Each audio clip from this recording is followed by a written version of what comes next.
It's the last race of the F1 season where Max Verstappen is not champion.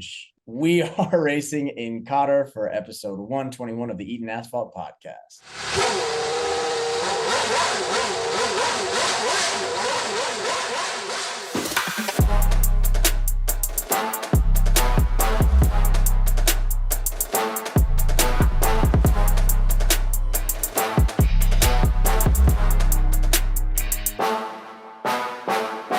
Well, this is it, buddy. We got one more race, one more lights out before Max has champion. Might not even get to the actual race lights out. I don't think it will. Yeah, might be the He last. needs 3 more points, and he can gobble it up in the sprint series. It'd be very Max Verstappen and Red Bull to just like not race in the sprint, to be like, we're just going to take Saturday off, enjoy the sights of Doha and Qatar, and we'll see you on Sunday for the championship. Yeah, they could be doing another like, hey, our car's not doing so hot. There's some issues going here. It's really hot in Qatar, and we're not meant for this. So, and then once you start watching, they fucking dominate. Well, we got a short one today again. Hopefully, we have our news, gambling paddock, Grand Preview, country fun facts, and our race predictions. Those are our sectors today. Let's get right into it with our headlines. Well, buddy, Danny Ricciardo still suffering from his injury. He was predicted to come back in Qatar, but it looks like he's going to wait until the U.S. Grand Prix, which is very fitting because if there's something that Danny loves more than racing, it's America. And if he can combine the two, I think that's a really sucker punch, really 1-2 punch combination. Yeah, I mean, this has to be him. They've been like, hey, you can come back if you want. And he's like, you know what? I'm just going to like probably keep enjoying my time as like everyone loves me. I don't have to race in a pretty bad car. And when I come back, like my return is going to be at the place where I am the most beloved. So I think this is like pretty much like the perfect way, or like his perfect window of opportunity to come back to the grid. Yeah. And I mean, if you think about it, like when you look back on the season and you compare results of like each different driver, Danny always has the ace in the hole of like, oh, I wasn't driving the whole time. So it's not really my fault. You know what I mean? First, Nick DeVries was in my seat. Then I had an injury. So yeah, I don't have, not a lot to show for points, but I wasn't there. So not my fault. There's only so much I could do. Yeah. I'm very happy with this because I very much enjoy watching Liam Lawson drive.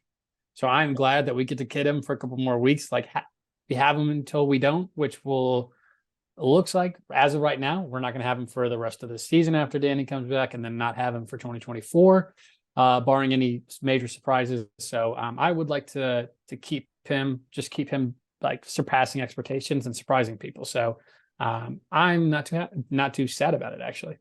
No. And Liam Lawson, 2 points. His teammate, Yuki Tsunoda, been driving the whole season, 3 points. So, yeah. Yikes.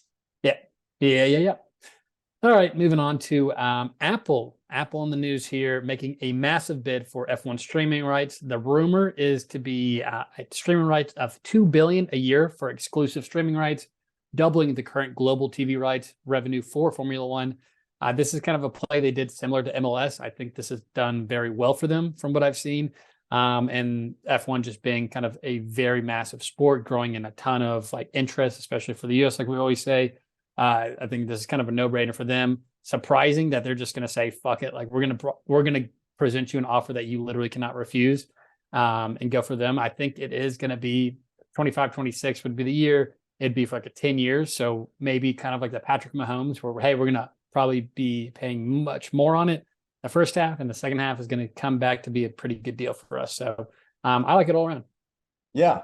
And like Apple did it with MLS, like you said, and has been a huge return of investment. The asterisk is that Lionel Messi has gone to the MLS. So I think we just need that caliber of a race driver to go into Formula One. Okay. They buy it. Michael Schumacher comes back.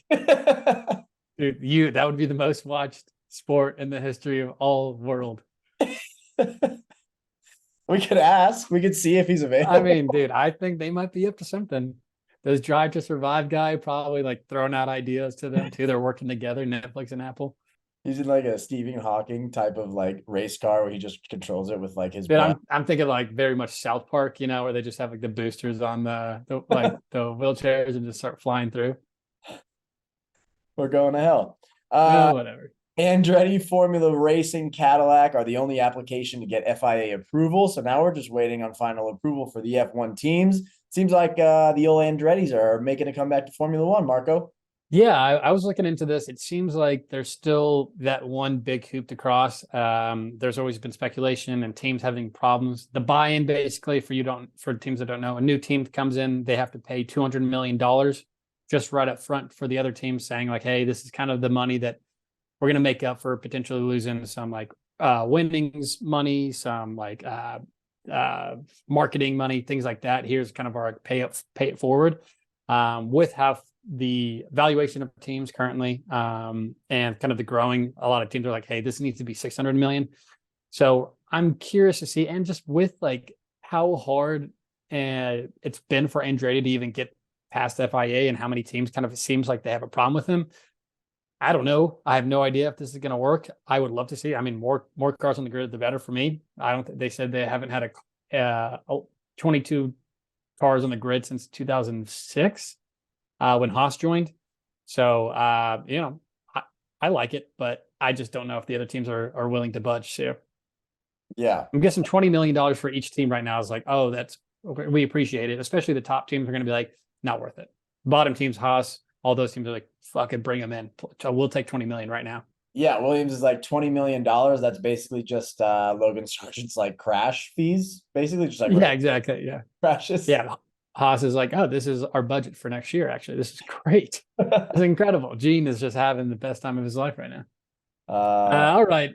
Like we said, Max just needs 3 points to win the Sprint Drivers' Championship. Our last thing is this upcoming race this weekend is Qatar Grand Prix FIA, rumored to have made some last-minute changes to the track itself to go back, prevent drivers going over track limits. They added some concrete slabs to certain kind of runoff areas to help them, push them away from actually doing that. I know this has been kind of a topic of contention for a lot of different tracks this year. So putting them just being like, hey, instead of us penalizing you and like teams having complaints, being like, oh, he's been running off. It's like, if you run off, your car is going to get fucked up. So if you want to do it, go for it. I kind of like this move. Yeah, I like it. They should do like Mario Kart next, where it's just like metal spikes. This Death Race. Exactly. That's a great movie. Jason Statham. Whatever, dude. This is brother. All right, let's move on from our news to our gambling paddock. All right, going into this weekend, we had a setback week. Let's call it what it is. Just one. Just one. Are we going with the Lando not in the top 3 again? Yes, dude. I'm in plus money now though. Yeah. So but I'm not gonna go 4 units, Dude, that's the only difference. You have to make up all the money you lost. No, I know that. I'm not gonna my pride was getting in my way. And Yeah. I should not care about pride. I should care about money. And my money says probably not going to happen. He's probably going to get top 3. But it is plus money right now. It seems pretty crazy that 3 races ago, he was like minus 350. And he's all the way up to plus 105 after 2 races. I don't know. I don't know. So I'm going to I'll go through it. Lando to not finish in the top 3, plus 105. Awesome. Liam. So this is Squalls. Liam Lawson over Yuki plus 175. Pretty big deal, I think. Pretty good percentage right there. And then George head to head over Lewis plus 115, plus 150. Good guy. So 1 unit on each of those. When I feel good about my bets is usually when they've been at their worst. Feel pretty good about them. I'm not gonna lie, I feel really good about those, which means big trouble for you. I was gonna say anytime that you said, "Oh, I'm gonna need to see the odds on that because that looks too good to be true," it has been absolutely like not even close. I lost that bet immediately. So when you do like those, I know that's bad. I'm fade this. Love it. I have Max Verstappen to win by 10 seconds and have the fastest lap. I'm gonna put half a unit on that because I don't love the fastest lap. And the 10 seconds together, but that's at plus 125, half a unit. I'm going to put both Red Bull drivers in the top 3 at minus 120, 1 unit there. And then I am going to take a little bit of a stir the pot position here. And for my third bet, I'm going to predict at least one of the Ferrari drivers to not record points in the race. Could be a DNF, engine failure, smacking that wall. Who knows? But a little bit of a controversial one. I'm going to put a half a unit on to just to be nice to my buddy Marco. That was 225, you said? Plus 230. Not too bad. I actually can like that as well. All right. Well, that means we are absolutely bad back-to-back weekends. Back for me. Good. And let's move on to our country fun facts. All right, moving on from our gambling paddock to our Grand Preview of the Qatar Grand Prix. We are at the Lusail International Circuit, 5.4-kilometer track with 16 turns.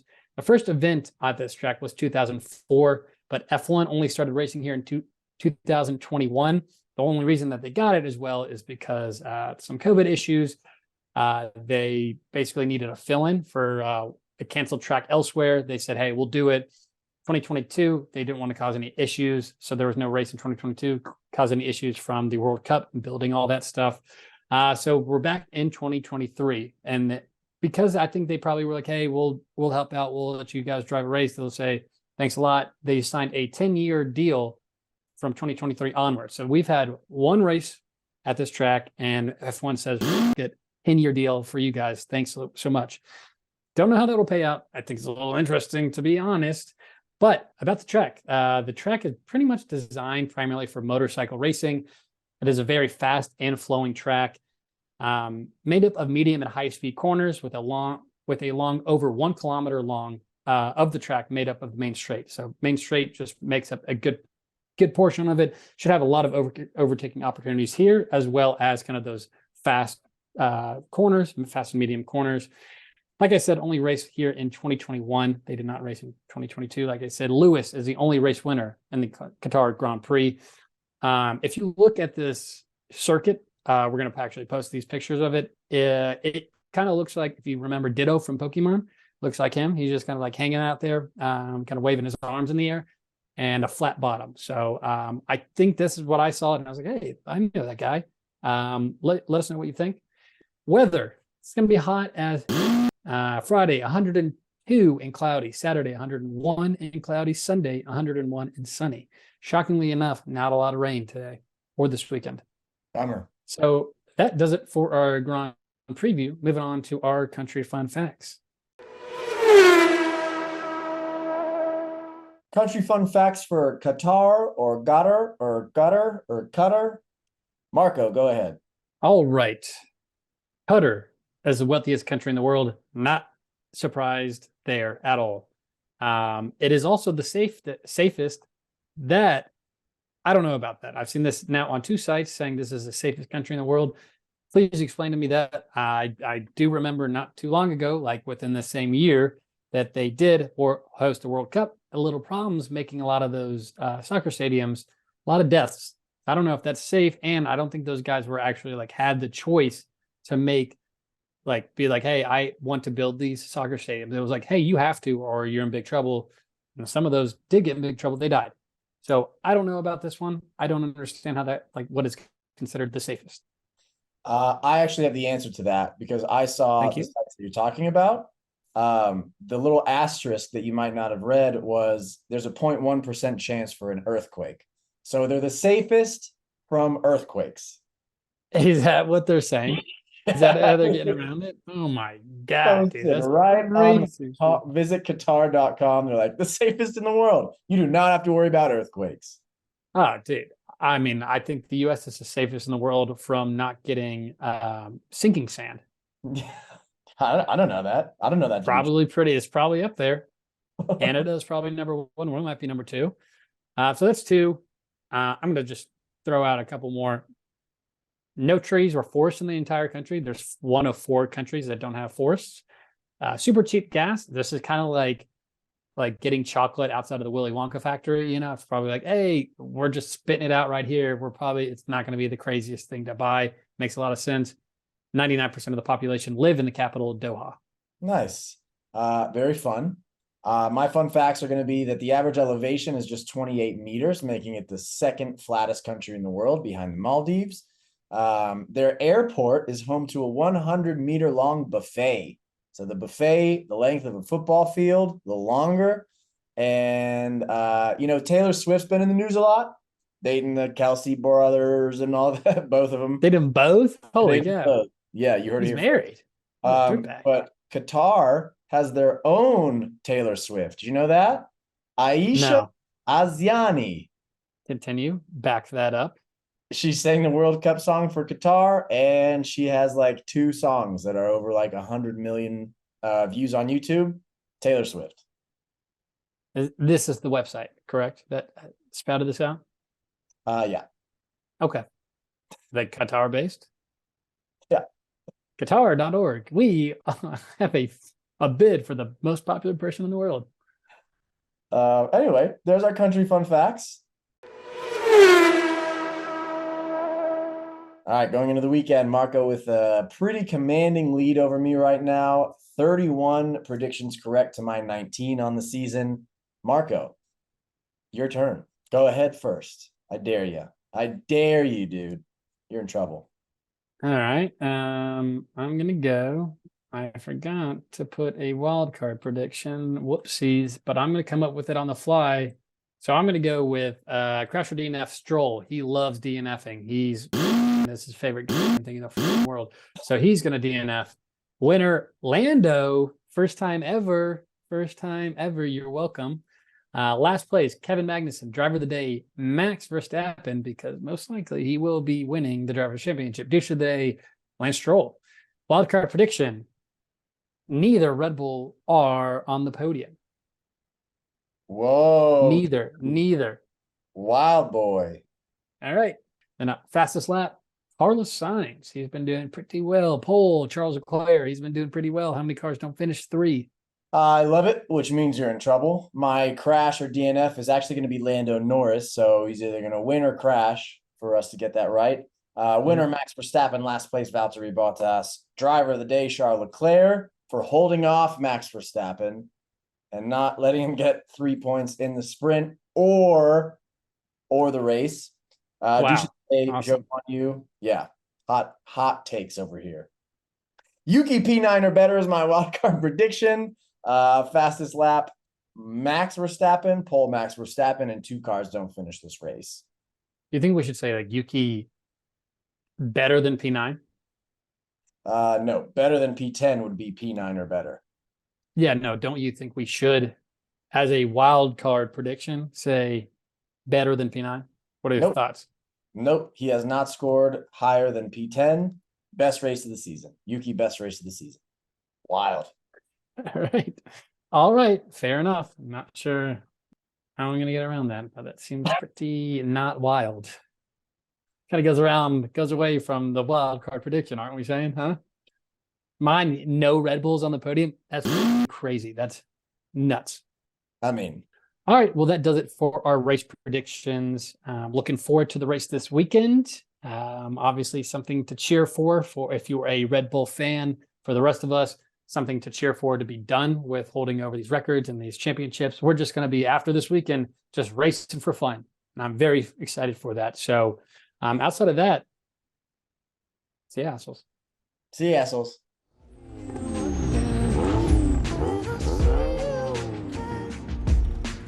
Hey, thought you could leave without saying goodbye.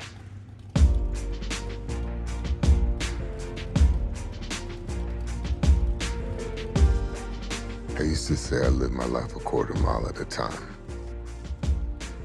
And I think that's why we were brothers. Because you did too.